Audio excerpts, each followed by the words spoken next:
Please, can you put a round of applause for yourselves? Wow. Yeah. Please, how many minutes do I have to speak? 1 hour, right? That's big. I'll make it 30 minutes. Hope that will be okay. Yeah, just listen carefully. I'll try my best to be short. When I was told to come and speak to you guys about entrepreneurship, I argued with them that none of you will understand what entrepreneurship is. Do you think I'm right or wrong? You think I'm wrong? Yes. Fantastic. I think my younger brother was the first in our family to make ₦1 million. Then I was around 20, but he was 16.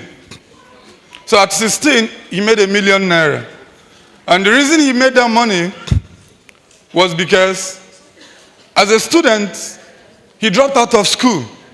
Unfortunately, it was an unfortunate incident. And when he dropped out of school, he got a job at a power company in Onitsha where we lived.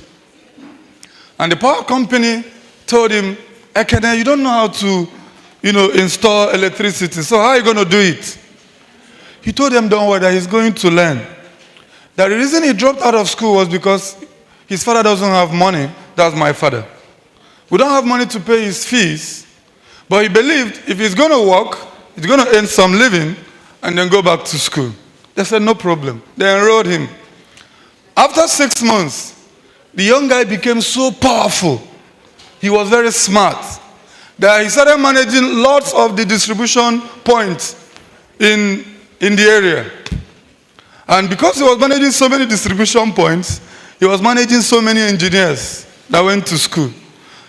So it meant that he was being paid so much that in a month, he was making more than 1 million. So he came and told me, Uche, I now have up to $1 million. I want to go back to school. I said, that would be the best thing for you. Take his story out. Same time, I dropped out of school. So that was the first time I dropped out of school.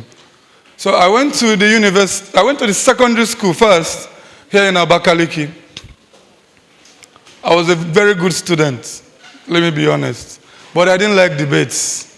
So that's why when people were talking, I was praying behind. So that people can teach me, or I could be like you. But it was one of the best things that happened to all my friends. Learning how to talk, to speak, to challenge opinions. But I was good at the things I was doing. I was good at maths. I was good at physics. I was a good student. So I left secondary school. I went to the university. To proceed, I couldn't pay my fees. I had to drop out. So when I dropped out, I asked myself, Uche, what would you do? The skills I learned within the period of my school was what saved me. So I got a job at a British firm in Enugu because I learned computing when I was very small. So because I learned computing when I was very small, in my secondary school, I won Olympiad gold medal, both for the States and Southeast. So it was something very easy. So they gave me the job. And I started working. I worked for a year. Someone introduced me to a multinational firm in the country. That was First Bank. They had an insurance firm set up then. Someone introduced me and said, Uche, you did something wonderful for me. I think you could work in First Bank. And I said, are you sure? And he said, yes. I was interviewed and I was given a job. Then, I had not gone to university. But something was heating up on me. That's why I asked myself when I stepped in here, can these young people understand entrepreneurship? Let me tell you. The first thing about entrepreneurship is discomfort. So most time it comes to you when you are so much discomforted, or at the time when your luxury has been taken away. So that is the state of the stories I have told you now. So I became someone who was in a state of, how do I succeed? So getting the job at a multinational firm gave me another skill. It gave me skills of sales. So I was placed in a department where every week I had to go to First Academy to learn things about marketing, sales, products. And I got a skill from there. With those skills, I said, I want to go back to school. So it was time to choose a subject. I said I was going to do geography because I was informed. I was informed of things like climate change. I was informed of things about environmental degradation. I was informed of the Millennium Development Goals then. And I told myself, from the books I've read, that if I was going to succeed, I must do things I'm passionate about, and I was going to do things that are in vogue. So that was why I chose my course, for people that will ask me later. I went to school, and I noticed that was time for me to actually start my entrepreneurship. So I listened to all the things the other speaker told you guys. So I'm not going to say anything about what he has said. So I'm going to be using stories to buttress how you can actually implement that. So I've told you the first thing, that entrepreneurship comes when you are mostly in a state of discomfort. So when I went to school, I had skills. So at your age, you should start working so hard to accumulate skills. If it's computing, accumulate it. If it is sales, like I did, accumulate it. So I accumulated computing and sales skills. So one day I was in school. And then two guys were sitting beside me. And they said, oh boy, we want to make inverter. I wish there was a way we could solve our electricity problem. And I walked up to them and said, I heard you guys talk about electricity. I run a small firm in school. And what we do is to provide hostel accommodations to students, but manage the infrastructure for the landlords. Provide power, provide water, sanitation, and insurance. Can we work with you to provide power? And they said, that thing is difficult. The only way we can do it is if we can go and start thinking about how we'll solve it. And I know my father ran a factory. The biggest challenge he had was power. So I did some analysis. I said, do you know if we solve the power problem in the country, that will become billionaires?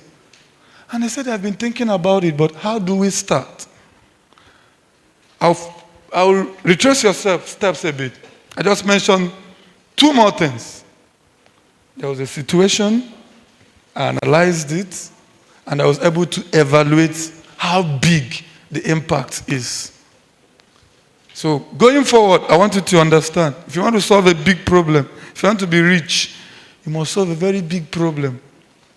If you solve a problem that others are solving the same way they do it, you will simply be the way they are.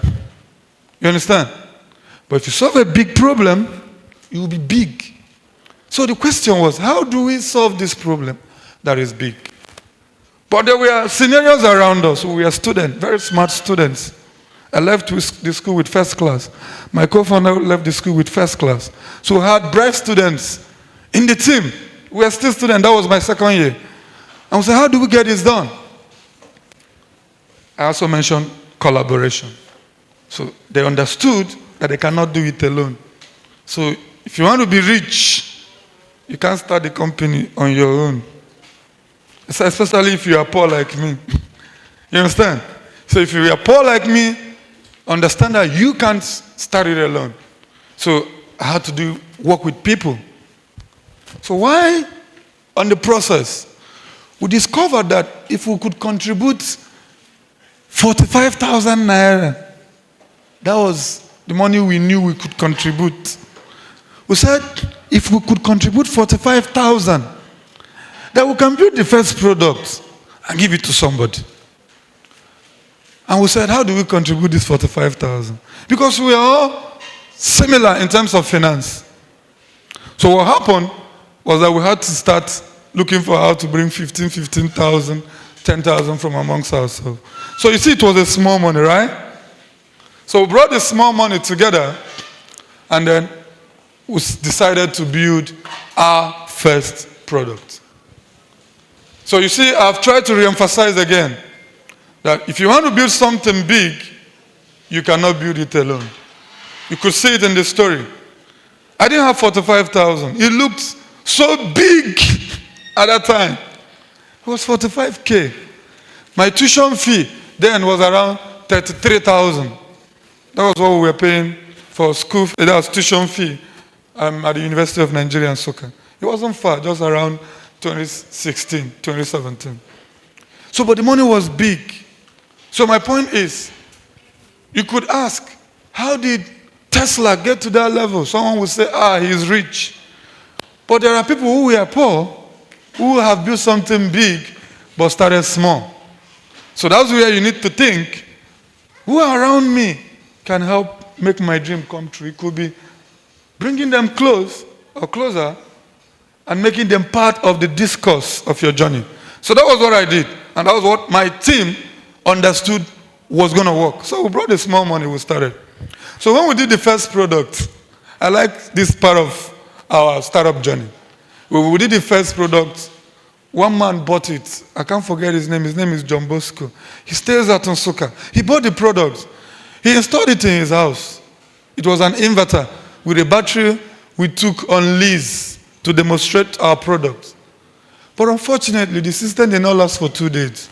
It spoiled. So it blew. The man's house started burning. He called us, come and carry this thing. Hey, God. We ran, went to his house, saw the fire, stopped it, took our small product, and stepped out of his house. So we went home to ask, how can we make this thing work? So we're just looking at the tiny product we had and the mercy of what has happened to the man's house. So we worked on the product. We got it back to life. And we gathered the morale to call the man. That's the morale. That's what we call it here, the effrontery. To call the man and say, sir, we are done with the product, or should we bring it back? And the man said, well, bring it. So he was so nice. So we brought the inverter and installed it again. And he was watching it.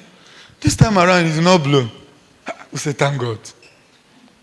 So you see, one of the things entrepreneurship brings to you as a journey is that while you move, there are so many circumstances.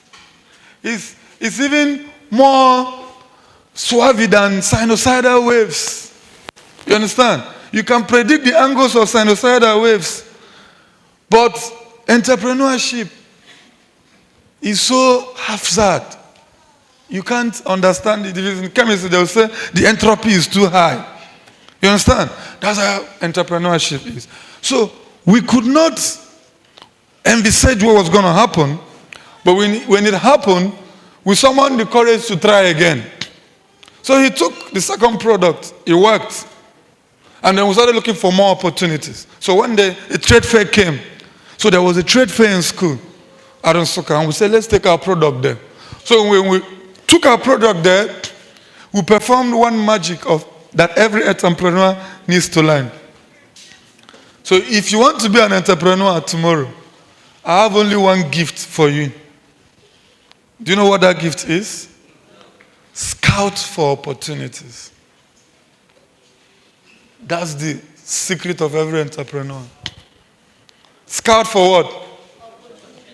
If you can do that, then learn how to sell solutions to the opportunity. So we went to the trade fair. We noticed they were using generators to power the trade fair.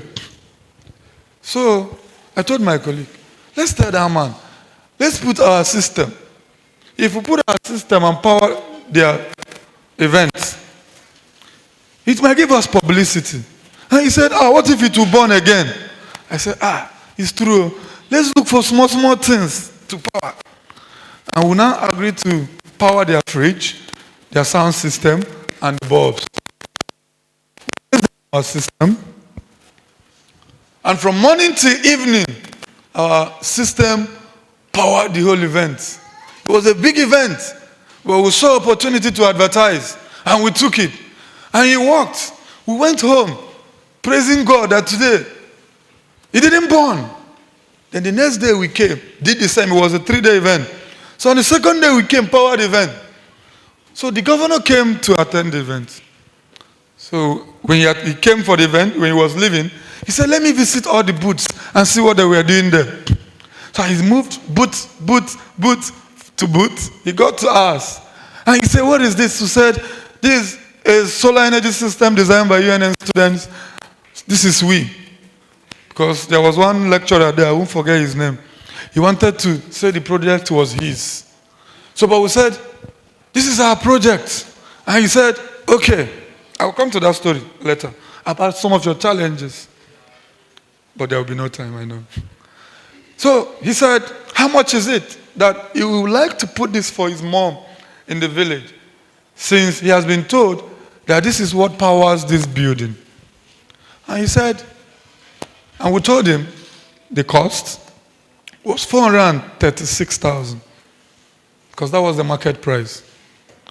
And he said, come and take the money tomorrow. I said, wow. So the next day, we took the products, gave it to the chairman, local government chairman that he appointed. And he gave us 436,000 naira cash as students. And we said, wow. So we took the product. That was our second big sales. So we took the product and we went into the market. I know I don't have time, so I'm going to cut lots of stories short. But like I told you, one of the greatest skills you could garner as someone that wants to be an entrepreneur is to scout for opportunity. When you get to your father's house, when I was little, I did so many bad things in my father's house because I love physics. I didn't know they were just my act of scouting for opportunity. I would see a wire wrongly placed. I would tell them, Boho, put this thing. I didn't know there was something called conduit. It was when I grew up, I started knowing that those things were opportunities. My father ran a factory. So if you're in SS2, SS3 and you're a science student, there's what is called polymerization. So polymerization is simple. You know it in chemistry. But it's simply putting a thing in a heat extrusion machine and allowing the 18 to use that temperature to melt and become so many. And you now call it polyethylene. Simple. Simple math. Now when it comes out, I was small, so I look at it. When it comes out, it is simply the speed or the temperature that makes it thick or light. I learned that from my father. But there was another thing he didn't know. He didn't know that for it to become better, that the temperatures have to equate to the material you are using. So one day he left the factory. I had to change them. And I produced something and he came out and saw it. He was like, wow. He used that simple innovation I gave him and started introducing new materials into the market. He was making money from them by charging them commission. He said, if you have your new material, bring, I'll test it. So the next time my father was doing magic. They didn't know it was simple knowledge. See opportunity, suggest opportunities, solutions to them. So that was what was happening to me when I was in school with my friends. So after selling that product, we saw that we could actually go big. From 45,000 naira, you saw the product of 436,000. I said, fine and good. We're going to expand. So instead of using the money to become big boys, we rented a 3-bedroom flat. And 5 of us moved in, plus other students that were our friends. We now used our parlor, our sitting room, as our factory. If you come to our workshop, that's our factory. Wires were flying everywhere. I remember my father visiting us one day. And he said, Uche, I told you to be a doctor. And you decided to like wire. See how wires are flying. And I told him, Dad, just relax. So I'm going to move from how we've built to actually how we scaled. Like I told you, one of the biggest skills of an entrepreneur is to scout for opportunities, right? But I didn't tell you another thing. If you want to be good at scouting for opportunity, you have to be someone that helps other people. You have to have that ability to always want to lend a helping hand. Majority of the things that has happened to me have been simply because I helped a friend nearby. So I was in school. I loved physics so much. I got 97, even in the university. I do get 98. Physics of atmosphere in my course. After writing, my teacher would start looking for me. That was my best subject. But there were people who didn't appreciate physics. So we had an exam. I just helped someone. Before the exam, I said, they were trying to analyze some questions. I saw they were doing it wrongly. I said, no, come. Do this, do that. It's going to work. They tried it and it worked. They said, Uche, well done. And they went for the exam. The result came out. They were happy. So one day the guy was sitting at our quadrangle in the university. And I sat down there, received a call from my colleague. And we said, this is our solar energy. How do we move it forward? But the young one of the guys I helped was sitting beside me. I didn't know he was listening to my conversation. So when I was done, he asked me, Uche, are you doing something about solar? I said, yes. He said, there is $100,000 fund in the US that his sister told him about it. But I need to apply and they will evaluate us. I said, please share me the link. Share me, let me see. So he sent me the link. I looked at it. We applied. But before I applied, I saw a phone number there. As an entrepreneur, you have to be bold to call or ask questions. I called. They said, I should send an email. I sent a mail. And they said, they like people with my innovation, but I need to attain some criteria. They told me I need to have made sales, I need to have put my product in the market and proven it beyond proof of concept. Proof of concept means people have used it and it's working. And they said, once I'm done with that, I should come. I told my colleagues, what are we doing? Let's hit the market. So we're in third year then, we hit the market again, started selling, changed our product from just being in one home, in Nsukka alone. We had about 5 places we were powering. In Enugu, we had more than 10 places we powered. And then we reapplied. We now applied officially.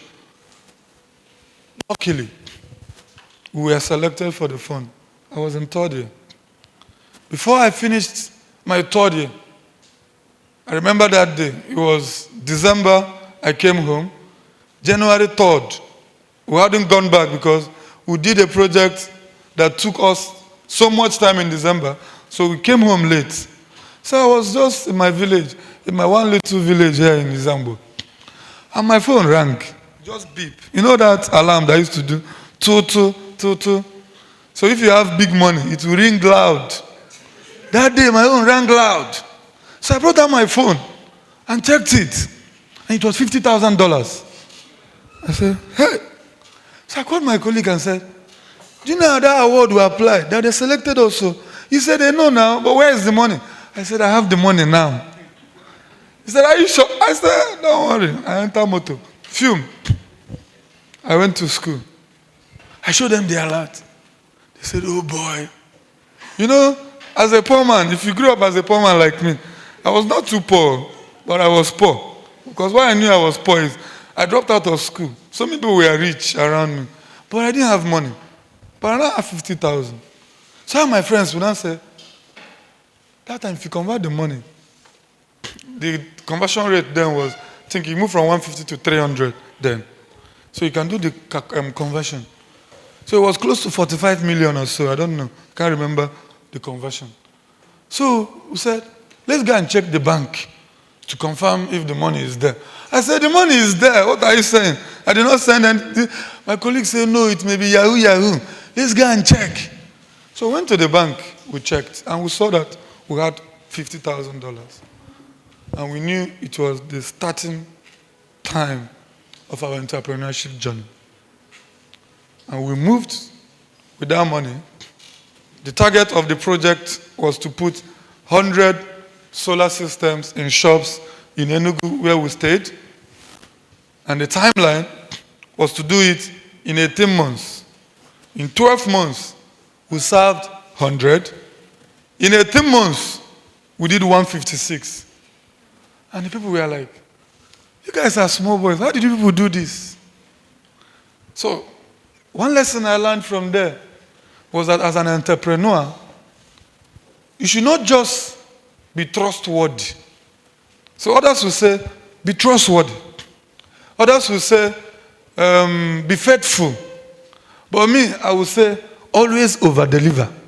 Do you know what over-deliver means? When I was small, if I get B, let's say I get 60, 70 in maths, my father will not smile at me. I didn't fail, right? But anytime I get 97, 98, you say, yes, that's my boy. That's over-delivering. I know my friend then, he used to get 100. If he gets, in university, if he gets 99, you can tell the lecturer that that's not his result. One day, one lecturer that does not know, they say, the fellow that did not know Joseph, came in the class and gave him a B. We said, no, that's not his result. He went and wrote letter to the HOD. HOD said, is it Godwin? He said, yes. He said, come. They brought the result. They brought 2 lecturers to remark it. The guy got 99. And they suspended the lecturer. So that's what over-delivering is. So as an entrepreneur, you have to be too smart. Don't mind this thing they say entrepreneurs don't go to school. It's a lie. Go and check all the entrepreneurs. They went to school. If they did not go before becoming entrepreneurs, once they become, they go.